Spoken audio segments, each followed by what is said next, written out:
Maggie takes the front as she walks towards that grand staircase made out of this wood that is swirling with black inlay. You know this to be crowwood. You step down to the lobby where you see the large, ornate double doors. The music bellows from inside the ballroom, and as you part the doors, you open to a party. You see Eliza Montgomery standing near the center, mingling with none other than Adrian, the director in her now we know to be affair. You see Gregory Thornton. He's standing near the bar. He doesn't look that well. His hair is tousled to the side. He looks a bit tired even. Harland Usher, standing near the band with a megaphone, an old version of one, a little tube that's larger on the end than it is in the front, as he looks like he's about to make an announcement, but he's caught up in a conversation that's happening right next to him. Otherwise, filled with people of all types. And here, you also notice something else interesting. On a balcony on the second level overlooking the ballroom, Trevor, you see Brenna Swordswipe. Standing in the corner, also mingling, you see Dr. Faust. Nihilus, you see another Inquisitor, one that you'd constantly pass in the halls, you didn't speak much to. And Dr. Glass, you see, of course, none other than Lord Felix Royce. The room is filled with people, and at least half of them to all of you bear some familiarity, but you can't place on all of them why or where that's from. Maggie looks back. Okay, she straightens up her dress a bit. What do I do? I think something is trying to tell us to behave. Wherever Esper had been in the order, she's notably a pace further back now. Quite suddenly.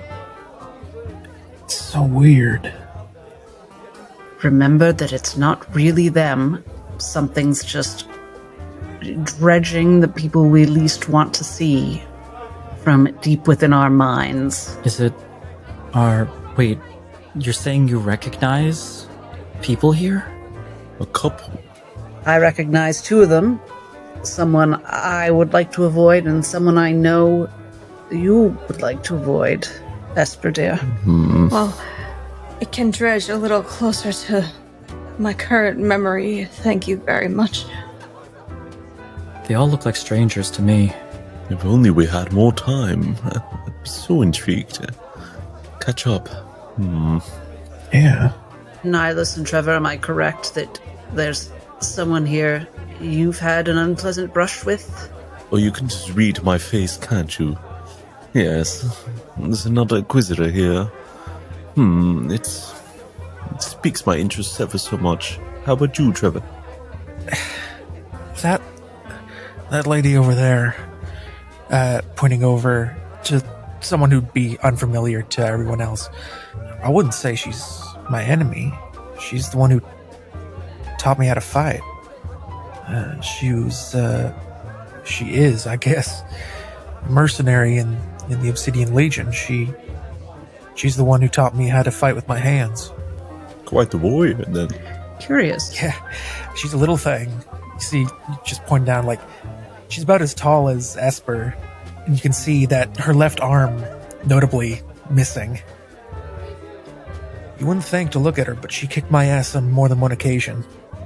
I hope you don't mind the intrusive questions, Trevor, but I am trying to identify the pattern. Did she kick your ass in a bad way or in a charming training way?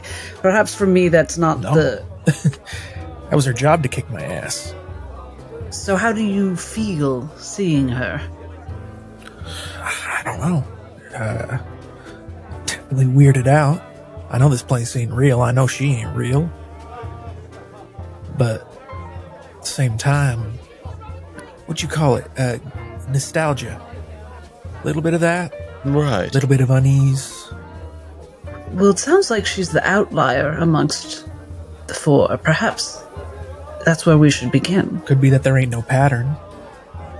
They're just Maybe it's just people who were important to us before. we're just reaching into our brains and plucking out whatever people seem important. Certainly chose a fitting one, Dad. We mustn't get distracted now. Maggie, are you still sure you want to do this? I want to do this. I need to know, because you said once I get him with once I do it, we're going to wake up outside. I need to know what to do Yes. so that I can be prepared. I don't know what to expect. Well, it's not like we're experts at this, but last time it's as if the world itself shook itself awake. And then when we wake up, do I just run to the door? Is that... Yes, seek the path of freedom. I can't exactly tell you what you will see when you wake up, but follow your instincts. Flee if you feel like you need to, yes. Okay. But, Maggie, I'm not sure what your state will be when you wake up. Yeah, I guess I'll just... The best thing you can do is try to stay calm. Okay. I'm calm. Let's get out of here. She turns with a grin on her face, confidently standing up, and starts eloquently and slowly moving her way unsuspiciously through the crowds towards Harlan Usher. It's a long walk across, so you have some time. May Saurus's teachings guide her footsteps lightly. What are we doing in the meantime? We're just standing by and watching? Well,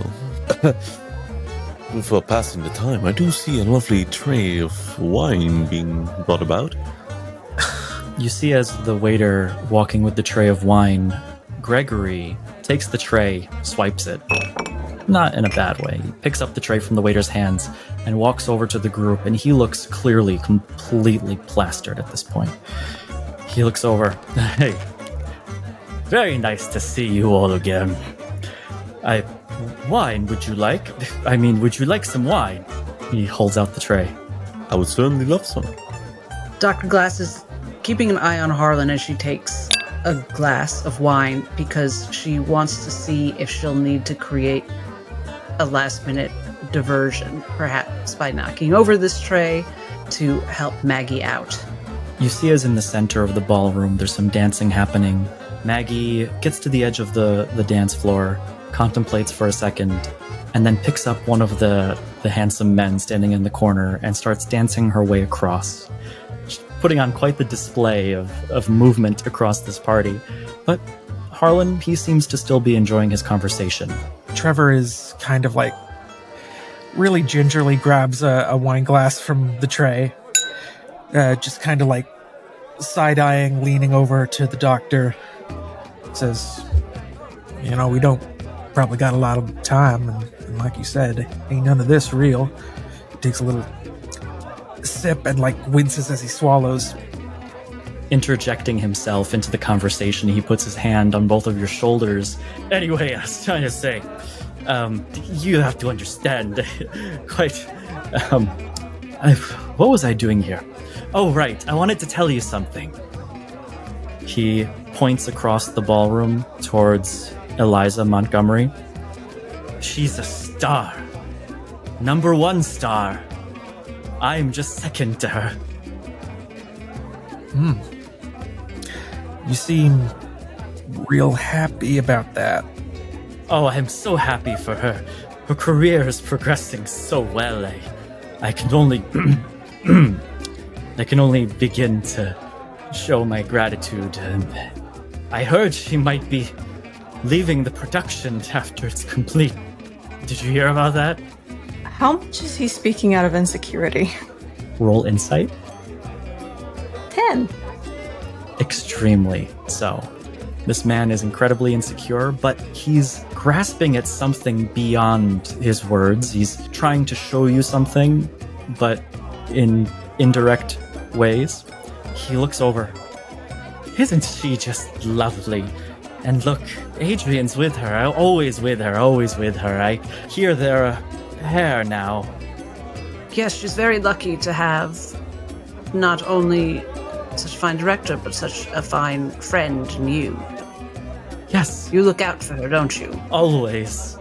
And as he says this, you see as Maggie has made her way just to the end of the dance floor, and Eliza drops her glass. It shatters to the ground. The music stops, and there's a bout of silence as she falls. People start rushing over. Oh my, how unfortunate. Somebody should go help her.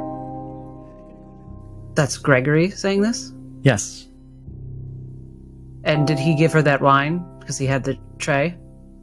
your wine glasses, all a purple-colored wine, and coincidentally, in that crowd of people, that same color appears only once among all the white wines that side of the room had been drinking. Oh, Gregory. My, Was I right the first time? That's so disappointing. right about what? I couldn't be... One sec, I think I'm going to be sick. I probably should go to the bathroom. Right about what? Did you do this, Gregory, just out of jealousy? You see Maggie has stopped at the edge of the dance floor. The crowd is kind of thick now to walk through, and Harlan Usher is running across the room to go tend to the situation. Harlan yells, "Doctor! Doctor!" But there's no response. Oh, how unfortunate. I should probably get going. I Esper's gonna cattle prod him. roll to hit with advantage. 18. You strike him with the cattle prod. You hear a zapping sound. He shudders in the air for a moment before falling to the ground, unconscious. You're not going anywhere, Gregory.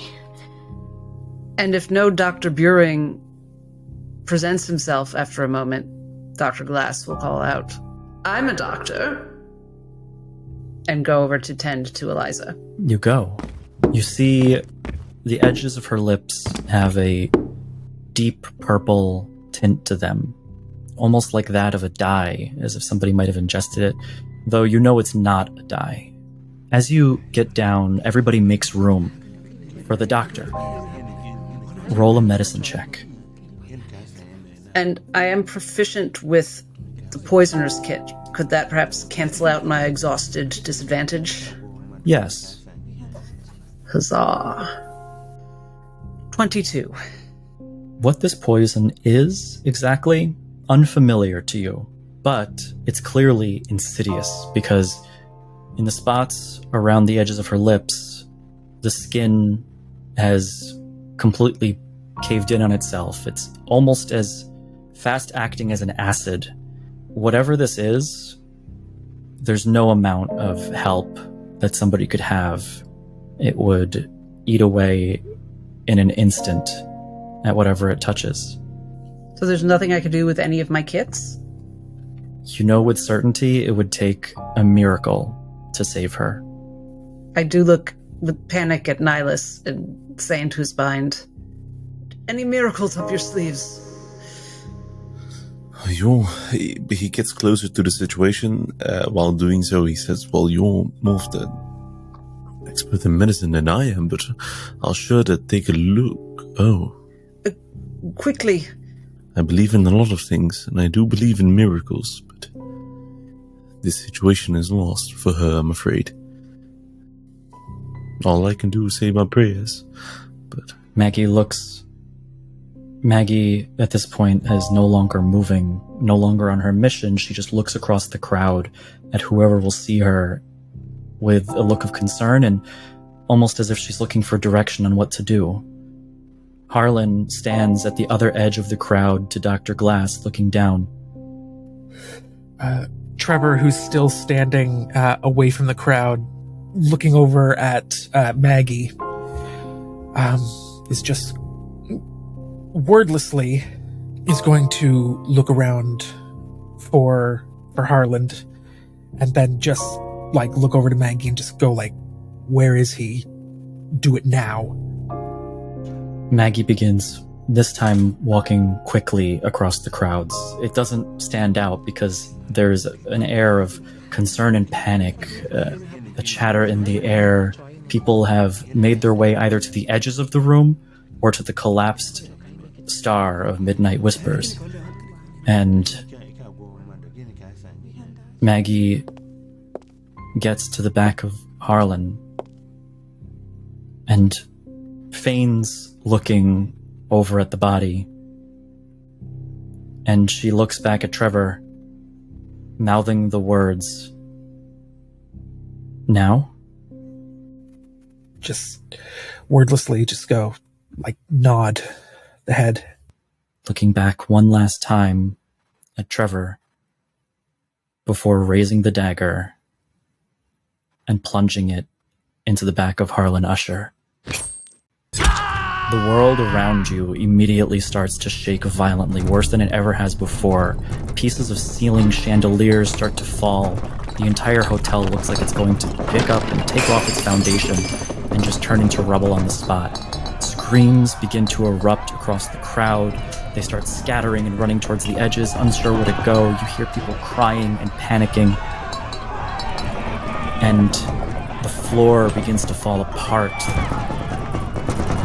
And as that happens, as you feel like you're about to be pulled out of this place, you also see the beast from the basement crawl through the crevices in the floor, making its way into the crowd, starting to tear at people one at a time, screeching.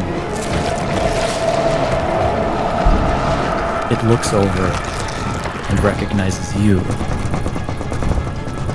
At this moment, something special is happening. You feel this dream falling apart. You can choose to temporarily stay here and fight the beast while that happens, or go back and fight the beast in the real world. Each of you individually can make that choice.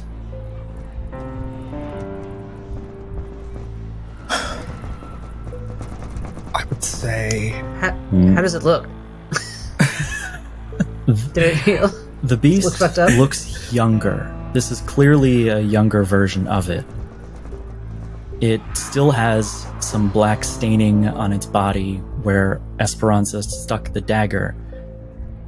But you can guess that it's tethered to the one in the real world, and felling it in either place would destroy it in both.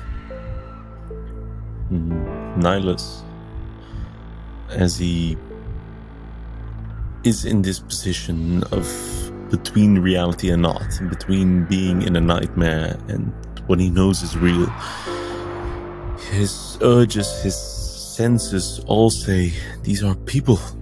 You need to help, you need to save, you need to protect, you need to serve.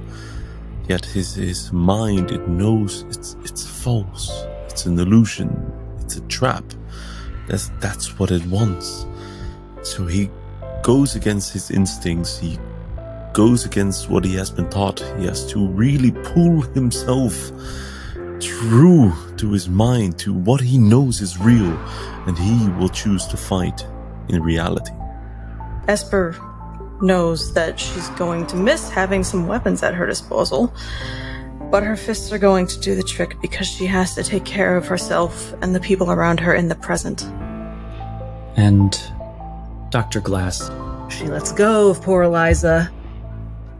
A part of her feels like she could have saved this person who died long ago, and goes back to the real world. Trevor?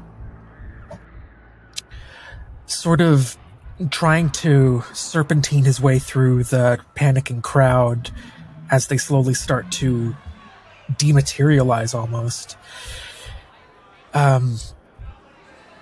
He is trying to make his way to Maggie. Just for the small amount of time as he sees the creature begin to come into the room, he's going to try and close the distance and just try and put his hands on her shoulders and just say, like, Do we wake up now? Is it happening? What do I do? Maggie, listen to me. I don't know what's going to happen next, all right? I want you to know how brave you were doing this. I don't know what's going to happen to you, what's going to happen to me. But for as long as I can talk to you, I want to say thank you for putting yourself in that position for us. And ain't none of us going to forget that, all right? We're going to do our best to make sure you're all right. That's a promise. You see, as the stress and panic dissipate just slightly, and she looks at you, almost understanding just a little bit. Yeah. She goes in, gives you a hug. I'm Flinches a bit, just feeling come that close to him, but he lets her. I'm glad I could help. All right. Goodbye.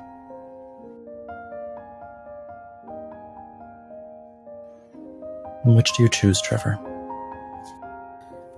He doesn't belong here. And from the very beginning, his one objective at all costs was to get out of here, and now he's been given that ticket. He's not going to spurn it. He is going back to his own state of mind, his own perceptions of the world.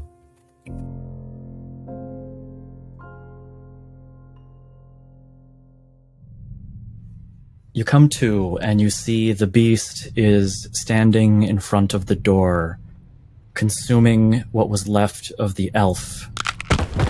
Its body almost entirely gone, devoured, bits and pieces spread out, staining the ground. As you come to, the beast does not yet know that you're awake. We're still in initiative order.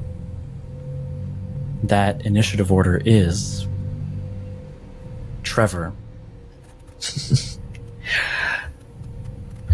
You come to, and you see each person is starting to wake up one at a time. Just like last time when you were sitting at the table, the air is cold, the room is dark, and you just hear the snapping, crunching, wet sounds of meat being devoured by the door. You can see just past the wall in front of you the edge of this beast as it hunches over whatever it's devouring, completely focused on what it's doing and not at all on the room around it. What would you like to do? Blinking back into consciousness, Trevor, little by little, without getting up, he just starts kind of like crawling his way over to Esper and is just going to slightly nudge them. We gotta go.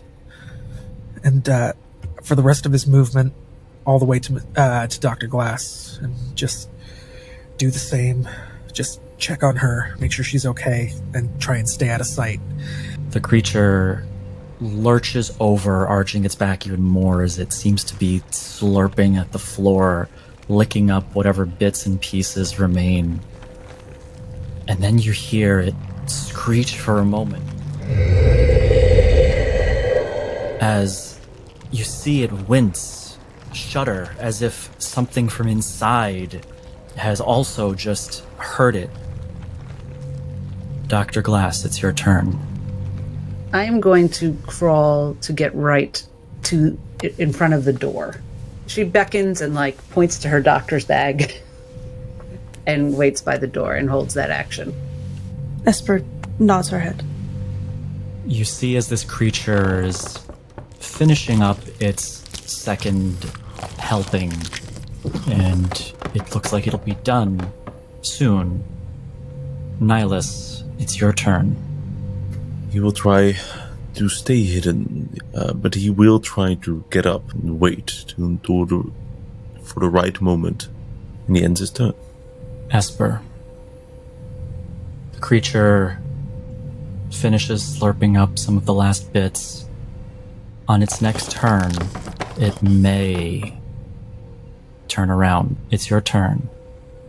Esper is going to crawl her way over to Dr. Glass. And then I will do my healer jazz. So 6 + 3, you get back 9 hit points. Thank you very much. You see her pupils dilate a bit, and she looks a bit more present now.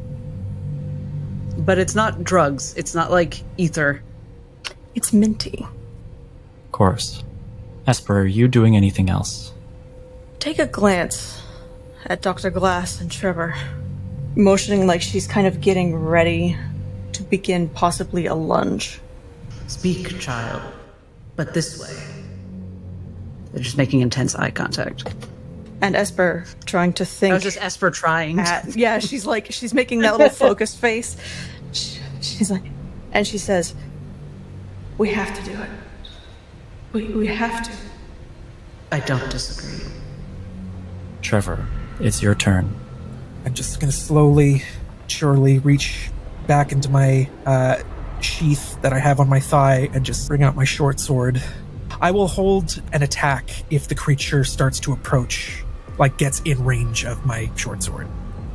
The creature, it, almost unknowing where it is, what it's doing, it seems to try to move forward, lurching and tapping the door, the wall. It realizes that that's not a direction, and so it turns, slowly beginning to turn its massive body and head around.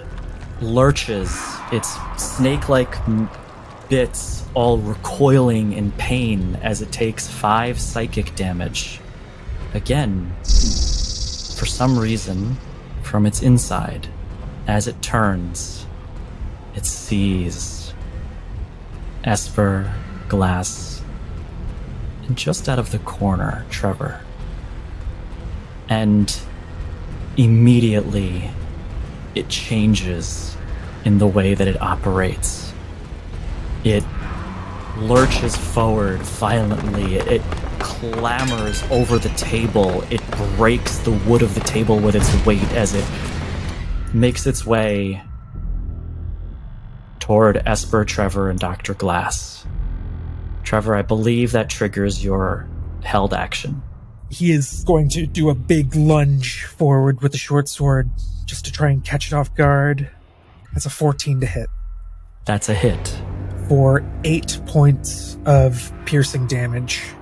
You see this time as you're striking, it's easy to find where the vital organs are, and you're striking right inside, ravaging what's left of this creature. Come here.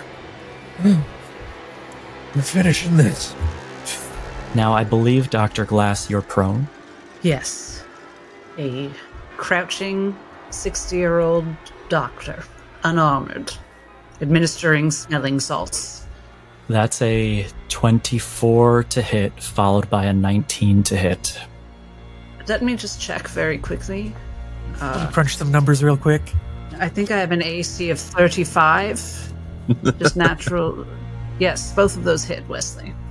You take 11 points of damage, followed by 9. Striking down with one of its clawed feet at you, battering you while you're down on the ground. It's not even seeing anything anymore. Its eye is squinted and barely open. It's just thrashing like an animal that's on the brink of death, trying to survive. How very dare you. I am still up, by hook and or crook. And as it strikes you on the ground, Dr. Glass, it's your turn as you feel the battering of this creature repeating over and over again, finally catching a moment that you feel an opportunity to do something from its onslaught of attacks. Well, I'm going to stand up and hit it, aren't I? Okay. And that is a 21 to hit. A 21 will certainly hit. You see an opportunity as it's not even looking what it's doing at this point, and as it raises its entire body to try to go for another strike, you see the missing scales in its soft chest area. I do 5 bludgeoning damage. You deal 5 bludgeoning damage, striking the inner bits of this creature. More black ooze and pus just pours out onto the ground around your feet, pooling as it's losing all of its liquid. And again, you hear as it is taking more damage from the inside, psychic damage. You see it recoil, its eye close and squint as it looks away from you for a moment, not sure whether to attack or defend. Nihilus. Nihilus sitting in the room next door where Constantine's old room used to be. Even though his entire body once again is saying no, get out, run, flee. He knows this is the one shot he has, this is the one chance. He pulls open his Testimonium Veritas, claws his own hand into it in the rightful page that he has, and he starts to pull open from his 5 fingers these 5 tendrils of lightning.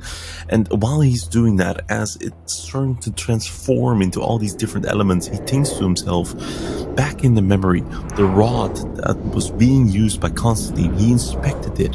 Would he have known what kind of element the rod would have used? Certainly, it would have been electric. As he is confirmed into his mind, he keeps this electric power to its original form. Last time he changed it, that was a mistake. He must keep true to its original nature. And he just unleashes this bolt of 5 lightning tendrils, shooting this creature in the back for 14 to hit. That hits. As he uses his 2nd level spell slot to increase the power of this, he goes for a total of 6 lightning damage. How would you like to do it? Yes. It's Nihilus preparing himself. He shoots this lightning as it connects to the creature. It's not just a spell one shoots, it's something you concentrate on. You make a connection, as one usually have to take a moment to shoot it again. No, he forces himself. With his other hand, he lets go of the book. It falls to the floor. He holds to the Holy Cross. His eyes, they start to flare with lightning. He himself is powered with it, and he himself is now a conductor for his own deity that's forcing him to use his magic. And he just unleashes this full bolt of lightning, and it just goes through the entire creature's body, zapping it through its long fangs and body and limbs alike, and just absolutely zaps it to a burst of crispy meat and flesh.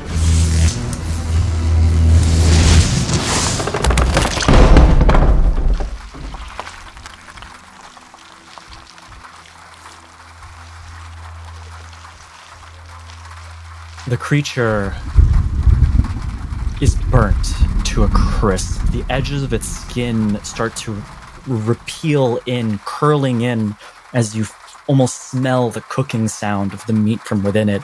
The scales are starting to fall and fall and fall, as all you see is this skeleton from front to back, the rib cage on the inside completely exposed, all protecting the inner organs that at this point aren't even holding themselves in anymore. They too start to cook and fall out with this.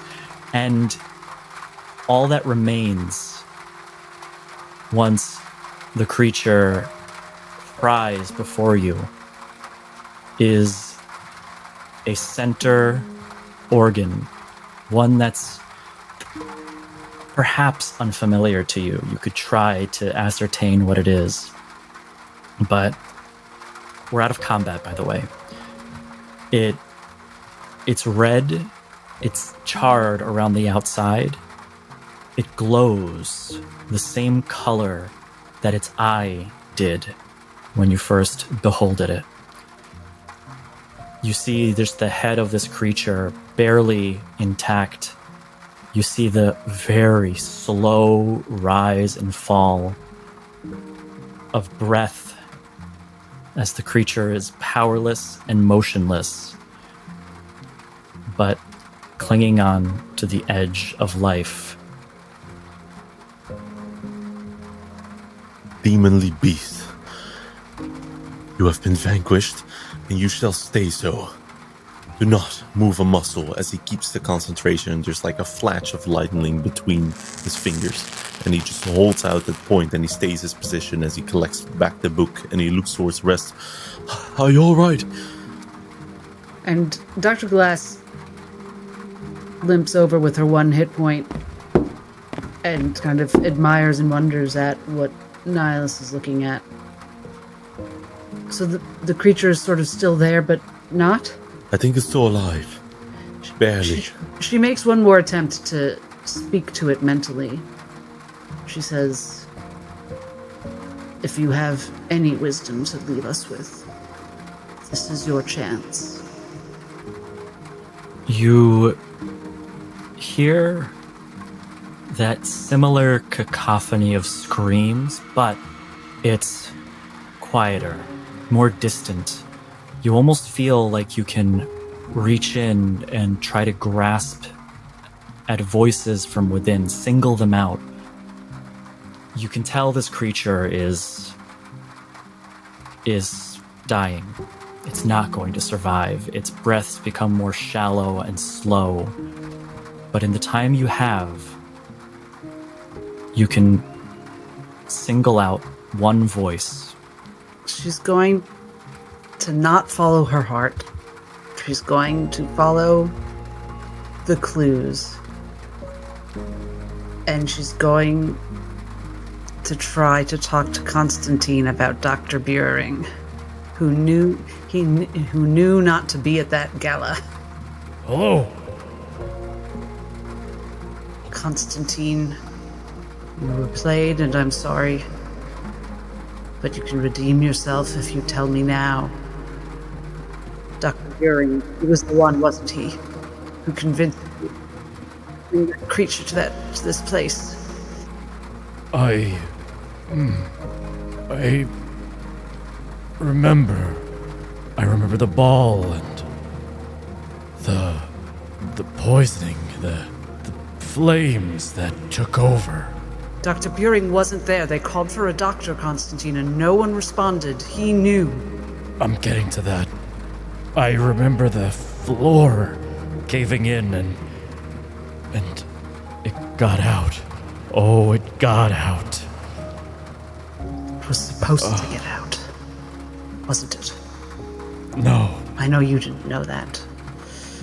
I was supposed to deliver it overseas. Something bad is happening on this island, and that thing came out of it. I was paid for by the doctor. I waited for over an hour for him. He never arrived. He left me with his knife. He left me with his knife, as if he knew, as if he fucking knew that I would be there. You feel his voice starting to grow slightly more distant, and you hear the breaths of this beast becoming even more shallow. Constantine, tell us something. Something we can use. For Eliza's sake. Where was it going? Where overseas? Why? What did they tell you? You want answers? I know the one person who can tell you everything. Who's that? There's a pause. Beatrice, of course. Oh, I should probably introduce myself. Constantine Van Thorn. She's my sister. If you find her, tell her I miss her. And if you find that doctor, tell him to go fuck himself. As the voice dissipates into a whisper, an echo into the night, a call from the void, and then there is nothing. I surely will, Constantine. She looks around and she just says, "Oh, Maggie, Eliza, I'm so sorry." At this point, the creature has drawn its last breath, and you see its entire weight sink into the floor flat, and dead. Trevor's gonna turn around and re-pick up Maggie's body, just sort of like holding it, cradling it in his arms. He goes, I know we just been through a lot, but I had a thought. How are we getting out of here? We're about to walk out of a room that we were strictly forbidden from walking in, carrying the headless corpse of the proprietor of this hotel.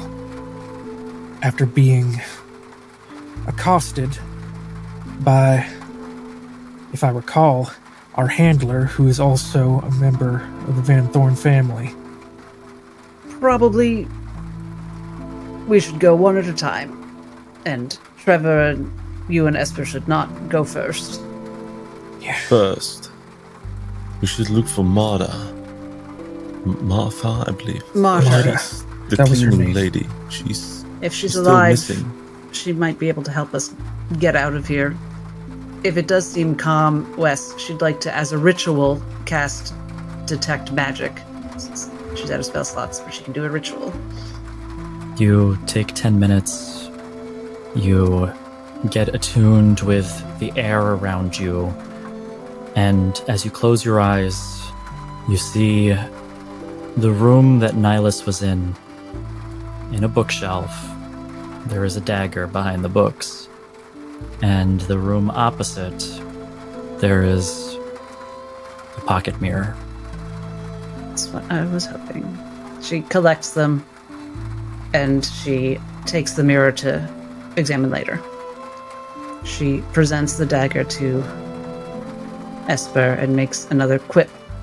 I think all you really need is one good doctor. After the day we've had, she'll take it and carefully stow it between her belt and the trousers, and like kind of lift the bottom of the blouse that she has on and kind of cover it a little bit. And she wouldn't mind doing a necropsy on this beast if we have time. Maybe you can just take that, whatever it is, pointing over to the organ, just sort of like Yeah, that's Just- the maybe some proof that we weren't just here to murder a woman. She'd kind of like to grab a jar from her poisoner's kit and like seal the organ in it to examine. You can do so. Okay, medicine with disadvantage, a 10, which seems pretty appropriate for this crazy thing she's never seen before.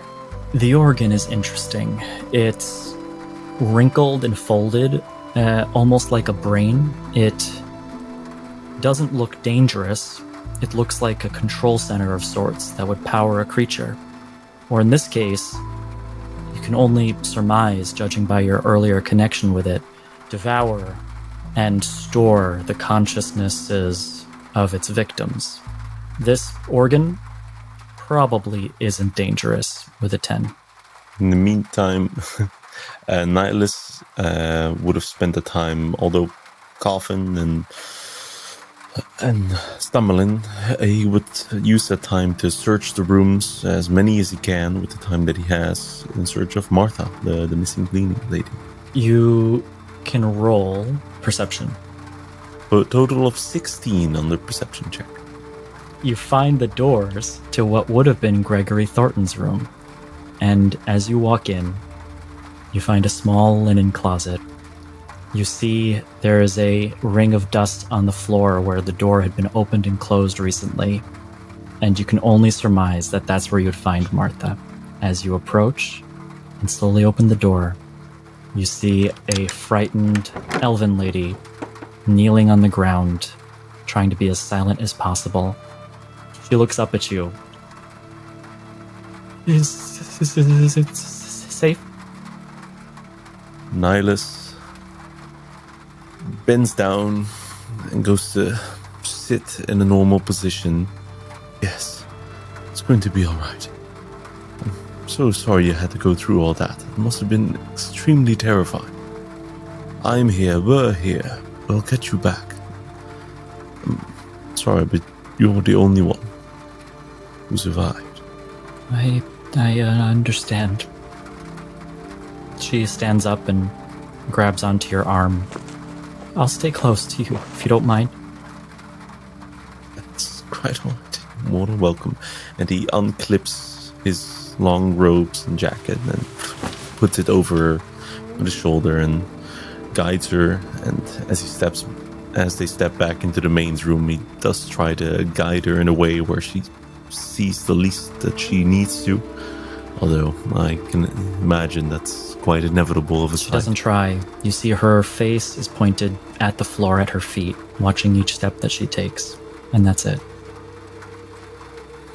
Walking back all the way to the edge of the door, he looks back to the rest of the party.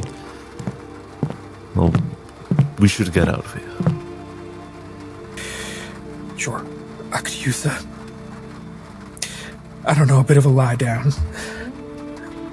I don't remember the last time I was this tired. It's hard to absorb this, I think, because I'm so Yeah. We're gonna walk out of here as best we can, and then, we might have a bit of explaining to do, if it's alright with you, Doctor. I'm gonna leave the pretty words to you.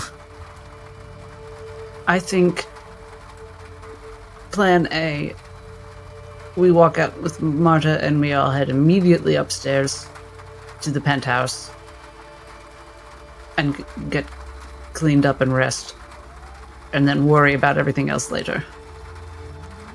That sounds good.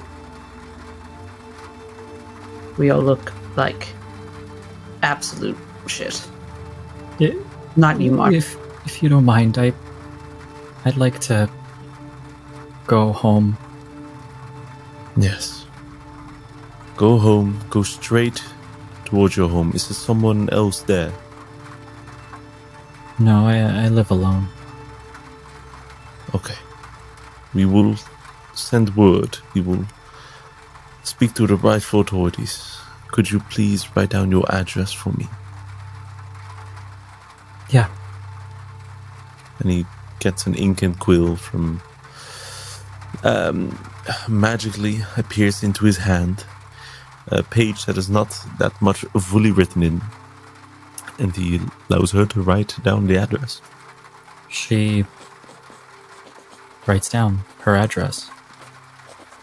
Thank you. Go home and rest. One more thing.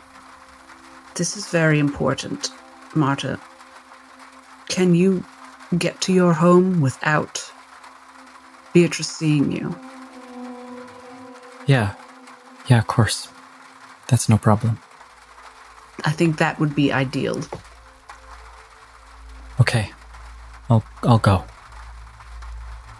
All right. You be safe now, dear. Straight home. Stay home. Rest.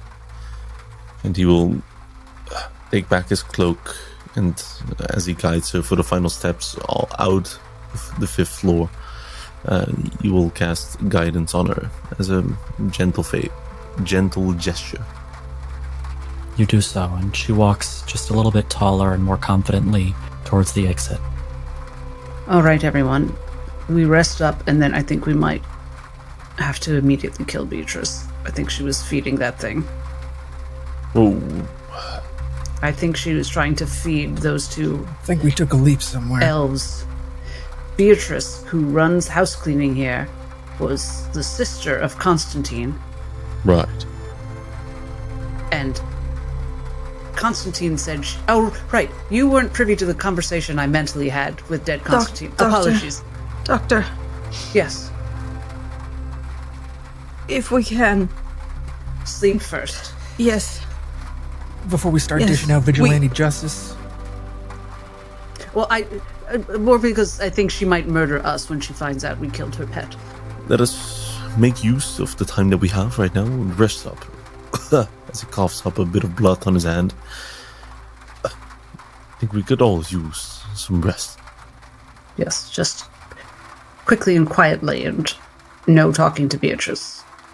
And we weren't here. Let's go. anything? Yes. Is there anything you want to do with Maggie's body? Still kind of holding it. Nihilus, Is there any sanctification you can do to set these ghosts to rest? It will take some time. I will probably guide her to the afterworld. It is a ritual done. I've done it a couple of times before when I was traveling to a town up north in Kieranstone. To take some time, I will see you in the room. I need to focus. As for the bodies, I'm really not sure. I want to just leave her here, you know? She should, yes, I think we should leave her here with the evidence. I will guide her soul to the proper place. In her final moments, she acted bravely and true.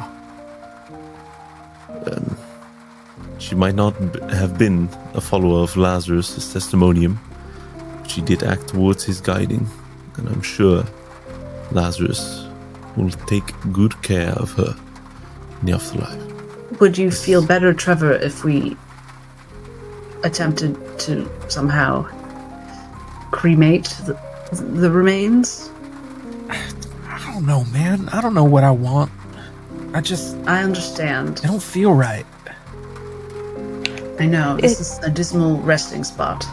It doesn't feel right, no, and I wish that we could do something more for her, but if we were caught with her body, Yeah, no, I don't think that's going to help. I get And it. it doesn't feel good. No. Yeah, you're right. Just Put it on the table. I'll perform the ceremony there. I'm so sorry that we couldn't save you. Both of you. Maggie, I think you may have saved us from the other realm. You were very brave. just gonna set, as per the doctor's instructions, after setting Maggie down on the table, what it did was real brave. And you can tell that he's like half looking for the right words to say and not finding them, and half just like not really trying to distance himself already from this. As he gives a little tap to the table, he's actually going to leave the table and just go back to the door, almost walking back to the entrance to the 5th floor, and just leave the bodies there and just head off on his own on his way back up to the penthouse. I'm glad that we got the chance to meet you, Maggie. More than anybody else, you did a lot for us. And I won't forget it. I won't. She's gonna hop down from the chair, and she is also going to move to leave the room. Is it all right if I leave you? Yes, I need to focus. Thank you. I will see you upstairs. And she looks around and she says to him, "This isn't over, I'm afraid. No. But neither are we, for now." He gives a gentle smile, with a heavy sigh following. And she sighs as well, more of a achy, fatigued sigh, and she makes her way out and up.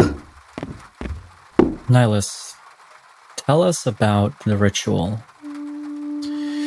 He starts off by making a proper presentation. As the corpse lays on the table, he finds from one of the rooms next to it a piece of bedding or cloth large enough to cover the corpse. He grabs from his component pouch on the backside of his belt underneath his cloak his only and last use of silver powder, quite a bit, enough to sprinkle around the corpse in a circular pattern. He starts praying for a long ritual which will take over an hour, as he has to stay close to the corpse in order to guide their spirits to the afterlife. He starts on, "O spirits of the ancients, hear our call. We gather here today to bid farewell to a beloved soul, to guide them on their journey to the afterlife, to help Lazarus find a rightful, peaceful place for this soul."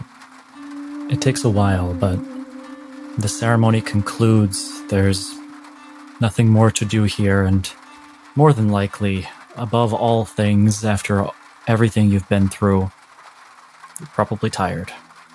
So, getting to the door, to the staircase, opening it, closing it, what's left of it, you make your way up to the room, and you step inside, but before you go to bed, you decide to recount what you have. You go through your testimonium. You place everything in front of you carefully to take a chronicle of what's there after all of this. And there you have the testimonium, your components pouch, your armor, weapons, religious texts of all kind. You also have, of course, the note, the address that was written on it. And seeing it among your things on the table in front of you, maybe you don't know why, but thought, why not check? The one that she folded in front of you after writing on. And written on that piece of paper is 42 Maple Leaf Lane. And that is where we'll end today's session.